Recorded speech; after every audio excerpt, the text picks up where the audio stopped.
തേങ്ങയെ തൊട്ട് പ്രാർത്ഥിച്ചോളൂ. എന്നെ കൂടോത്രം ചെയ്ത് നശിപ്പിക്കാൻ ശ്രമിച്ച ആ നായിന്റെ മോന്റെ തലമണ്ട പിളർന്ന് ചാവണേ.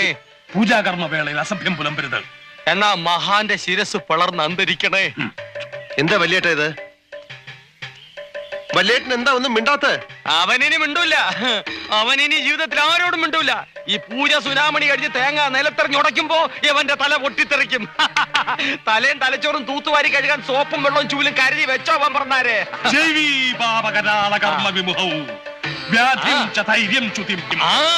കൂടോത്രം ചെയ്തവൻ ഈ പരിപാടി കഴിയുമ്പോ വിവരം അറിയുമെന്നാണ് ചേർക്കോണ സ്വാമി പറയുന്നത്. പറ സ്വാമി, പറ പറ സ്വാമി പറഞ്ഞോ. പ്രജ്ഞസ്വച്ഛമന പരാക്രമ ഗുണാൻ വൈരിക്ഷയ പ്രത്യർത്ഥി. കേട്ടോ, ആക്രമിക്കാൻ വന്നവൻ ക്ഷയരോഗം വന്ന് കൊരച്ചു ചാവുമെന്ന്. ഇപ്പൊ പറഞ്ഞോ ഏതവനാ ചെയ്തെന്ന്. സത്യം തുറന്നു പറഞ്ഞ് മുന്നോട്ട് വന്നാൽ മരണത്തിൽ നിന്ന് രക്ഷപ്പെടാം.